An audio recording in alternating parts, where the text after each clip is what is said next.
iniciando a nossa aula número 214 do nosso curso de Filosofia Espírita e Interpretação dos Evangelhos segundo o Espiritismo.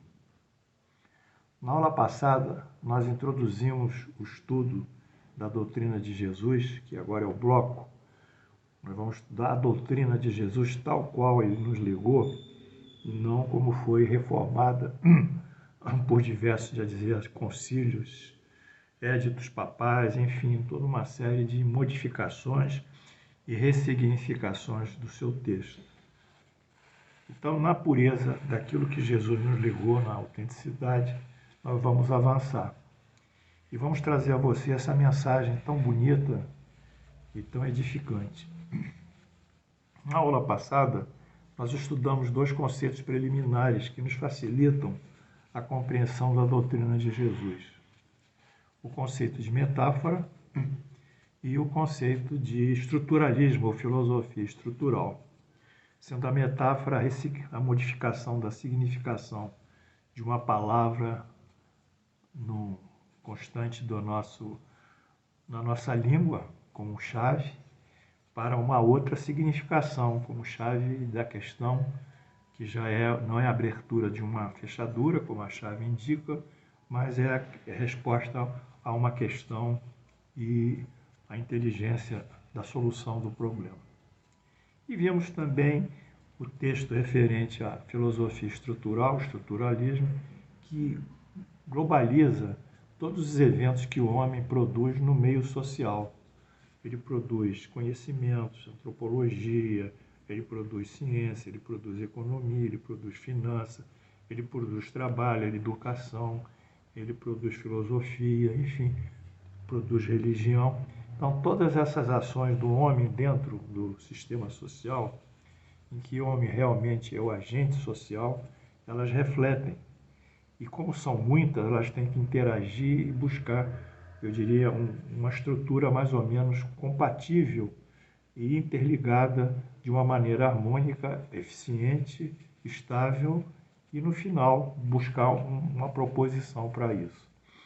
Então, nessa aula anterior, nós falamos no Jesus histórico, que esse Jesus que está sendo visualizado dentro desse contexto estruturalista social, e no Jesus messiânico, que é o Jesus metafísico, espiritual, o preposto de Deus, mas que ambos se fundem no processo histórico e no processo, eu diria, messiânico. Mas, de toda maneira, a linha final desse trabalho de Jesus, ela apontará, a resultante maior, ela apontará para a depuração moral na sua proposta da caridade e da aproximação de Deus. Então, Jesus transcende a esse sistema social pela sua evolução espiritual e se revela, trazendo esses ensinamentos superiores que serão o denominador geral e a eixo da sua própria doutrina, a doutrina de Jesus. Bem, isso foi na aula passada, fizemos uma breve retrospectiva. Hoje nós vamos falar num fenômeno que acontece, que é um fenômeno crítico, em todas as áreas do conhecimento do homem, sobretudo na área da filosofia e na religião, e na história também. É o que nós chamamos de conversão cultural. A conversão cultural é um erro interpretativo do ponto de vista antropológico histórico, quer dizer, da evolução da cultura ao longo do tempo. Quer dizer, é um erro interpretativo no sentido da evolução do homem, antropologia, e ao longo do tempo, da sua história. Portanto, é um erro interpretativo antropológico histórico. Ocorre o quê? Que quando se aplica um juízo de valor para uma dada época da civilização, e que nessa civilização nós colocamos um juízo de valor, né? Ela tem a sua cultura, tem a sua religião, tem as suas tradições, tem os seus valores morais, tem os seus hábitos, tem os seus costumes. Então, quando nós apontamos um juízo de valor sobre aquela civilização, naquela época, naquele tempo, com essa cultura própria, e queremos julgar esses indivíduos dessa época, dessa cultura própria, à luz do que nós vivemos hoje, no século XXI, que é uma transposição de julgamento, nós cometemos um erro absurdo. Né? É um erro absurdo. E esse tipo de erro, que nós chamamos de conversão cultural, está disseminado no meio espírita e em outras religiões. É prática entre os espíritos que se comunicam aí, dentro do Brasil, produzir esse erro, trazer coisas do passado, como se essas coisas do passado seriam aplicáveis no presente. A única coisa que não muda ao longo do tempo são as leis divinas, porque são leis consagradas por Deus. Então elas são eternas e são imutáveis. As leis divinas. Mas as outras leis, os outros hábitos, os costumes, esses sofrem o processo natural da lei do progresso, que é uma lei que toca os homens. Então nós temos visto muito isso. E nesse sentido, dessa conversão interpretativa viciada, nós temos que classificar essa conversão em duas espécies, dois tipos. Primeiro, quando o presente se faz em passado. Quer dizer, hoje século XXI, eu vou julgar o passado bíblico pela luz das leis do século XXI. Né? Quando o presente se faz em passado, quer dizer, a retrogradação do presente, vai para o passado. Aí toma-se o juízo de valor do presente e o aplica para julgar esses fatos passados. Né? Por exemplo, vamos dar um exemplo do presente se fazer em passado. Julgar o papel da mulher nos tempos bíblicos. A mulher era reprimida, era discriminada, havia o costume muitas vezes poligâmico, eles tinham muitas mulheres, o homem. Então, essa mulher que vive numa situação discriminatória e repressora e não tem um papel social que não lhe permitem os homens, quando nós queremos julgar essa mulher à luz da mulher de hoje, independente, executiva, que ocupa diversos cargos importantes no segmento social, aí, se nós fazemos isso, julgando de lá, vamos dizer, aquela civilização é machista, aquela civilização autoritária, aquela civilização é isso que fazia com as mulheres. Mas, na realidade, tudo isso era a cultura deles. Eles não eram machistas, porque eles não sabiam nada disso. Eles não eram autoritários, porque eles não sabiam nada disso. E as mulheres não tinham conhecimento. Era uma época da civilização. Era a cultura. Então, esse é um erro constante. Quer dizer, pegar o presente e jogar para analisar o passado. É a presentificação, a retrogradação do presente. O outro, que é inverso, o outro tipo, é o passado lá da Bíblia se fazer presente hoje, no século XXI. É a presentificação do passado. Quer dizer, eu estou trazendo o passado, os valores do passado, as leis do passado para o século XXI. Então, trazer, por exemplo, a cultura bíblica para o século XXI, de forma que o comportamento seja o do século XXI. Vamos ver um exemplo. Aplicar nos dias de hoje, lá trazendo o passado, as sanções que eram dadas à mulher adúltera, tal qual se fazia no passado. O que se fazia no passado com a mulher adúltera? Levar a mulher a ser lapidada, era morta por apedrejamento, ou então ela era segregada socialmente, era impedida de ter um convívio familiar. Sanções duras daquela época. Então, se nós trouxermos essas sanções do passado para o século XXI e queremos que a mulher seja lapidada, seja segregada socialmente, isso aí é uma inconsistência de juízo de valor e de análise do fenômeno antropológico histórico.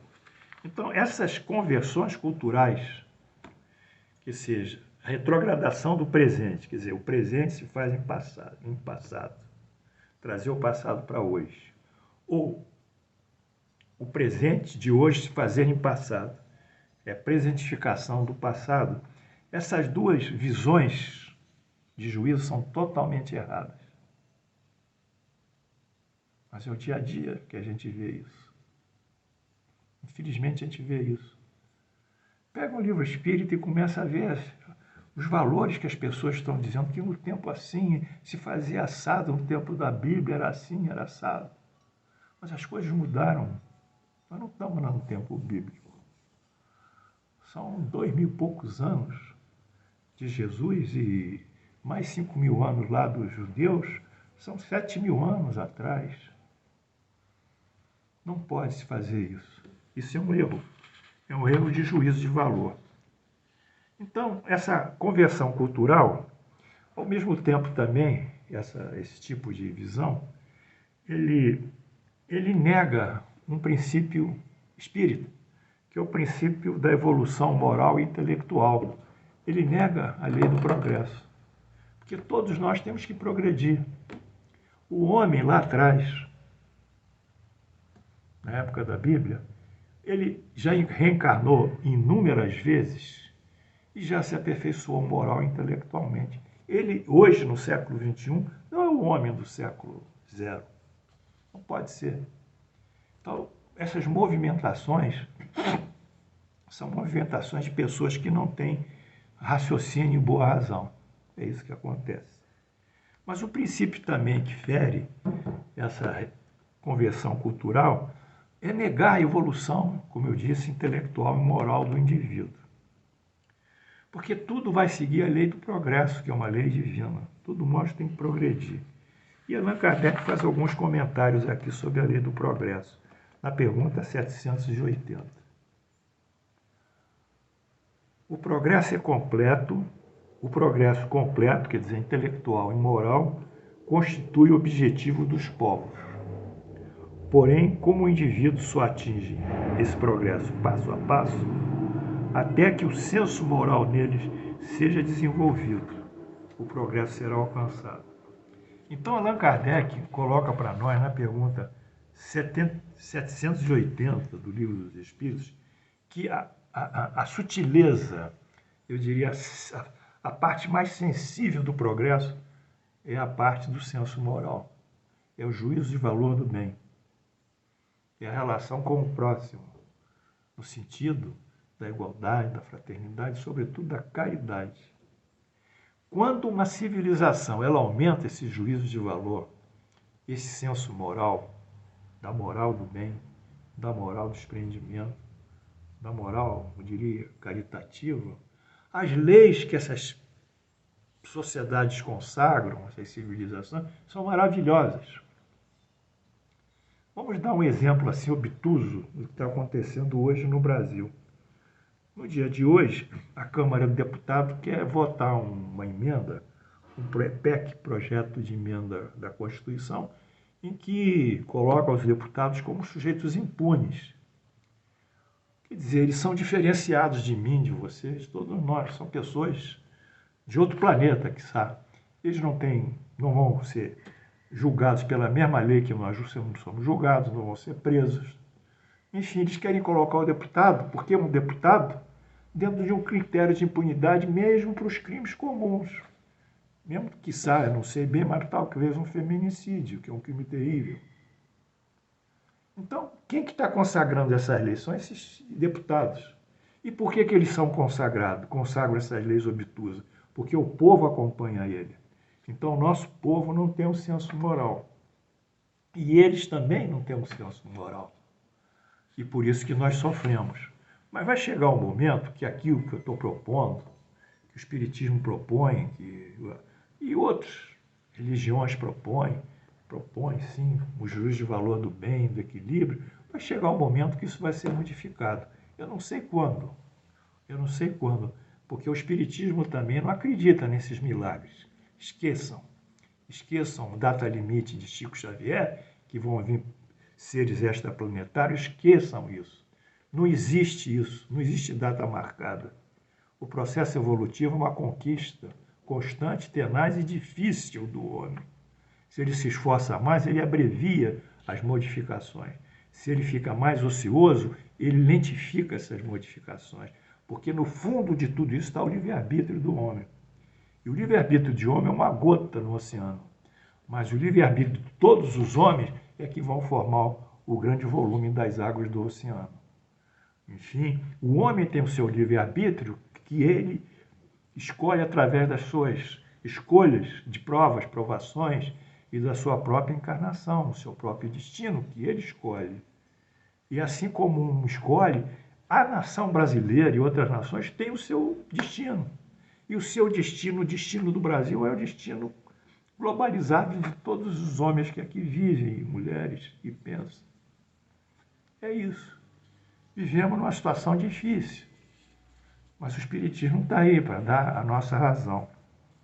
E voltando aqui ao problema da conversão cultural, que é esse erro vicioso que nega, sobretudo, a evolução moral e intelectual do homem, fazendo essas transposições de juízo de valor da Bíblia para o presente, do presente para a Bíblia, eu fiz esse pequeno gráfico aqui.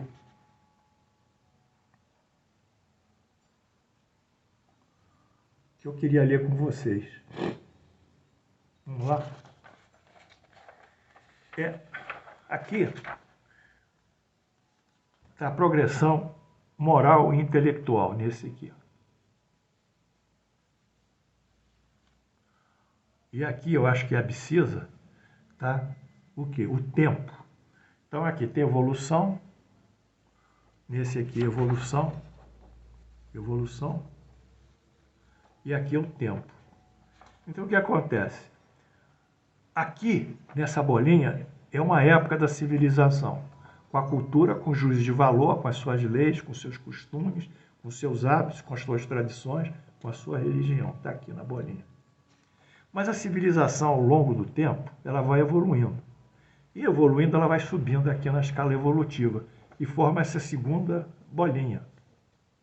Então, aqui o juízo de valor, as leis, consagrando a relação da sociedade, tudo o que acontece, que o homem produz, conhecimentos, ciência, enfim, tudo, educação.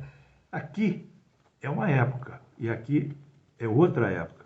Agora, eu pegar essa época daqui, século XXI, e querer julgar a poligamia da época de Salomão, Salomão dizia que tinha um harém com 700 mulheres, uma coisa absurda, eu querer julgar aqui, eu não posso fazer isso, porque são culturas diferentes, são valores culturais diferentes, são condições sociais diferentes, tem uma estrutura, eu diria, uma estrutura social diferente, são seres diferentes. Não façam isso. Não façam isso, porque isso gera o preconceito, gera o racismo, gera uma opção de coisas. Entendamos cada um dentro do seu sistema. E dentro do seu sistema, procuramos tratá-los como nós gostaríamos de tratar nós próprios. Mas essa transposição não existe como fator real. Portanto, era isso que nós queríamos passar para vocês hoje, na aula de hoje, reverberando também, mais uma vez, que nós vamos avançar ainda em outros exemplos sobre esse vício da conversão cultural. E entendendo que vocês, quando vocês pegarem agora um livro espírita e de romance, ou desses líderes espíritas no Brasil, que são muito suspeitos frente ao espiritismo francês, vocês comecem a analisar o que eles estão dizendo sobre as comparações que eles fazem de épocas diferentes, misturando juízos de valores diferentes. Então, isso foi colocado simplesmente por quê? Porque nós vamos tratar de Jesus. E o que nós vamos estudar em Jesus está dentro de Jesus, da sua época, à exceção dos seus ensinamentos morais, porque esses vencem o tempo, vencem os costumes, vencem os hábitos, porque eles são basilares, porque eles expressam de uma forma mais sublime as próprias leis divinas, que Jesus repercutia essas leis divinas através dos ensinamentos. E como leis divinas são eternas, imutáveis. Portanto, era isso que nós queríamos passar para vocês hoje. Nós vamos continuar com muita esperança, muito amor. O que eu falei dessas leis aí, dos nossos políticos, da Câmara, do Senado, o que nós estamos vivendo, é uma coisa dura, mas eu assevero a vocês que no passado era ainda pior. Né? Se vocês se adentrarem para as atas e os registros das ações dos nossos bisavós e avós políticos, sobretudo da época do Império, vocês vão ficar aterrorizados, como muitos políticos levavam, ainda na época de Dom Pedro II, levavam a segregação, o escravagismo como uma doutrina a ser seguida, sob a desculpa que o Brasil ia ter um bacle econômico, perdendo a mão de obra dos escravos. Quer dizer, coisas terríveis, terríveis que a gente viu. Hoje alguma coisa a gente vê, mas vamos ter esperança e vamos aguardar que Deus é Pai e Deus é misericordioso. Que Deus nos abençoe e Jesus esteja conosco.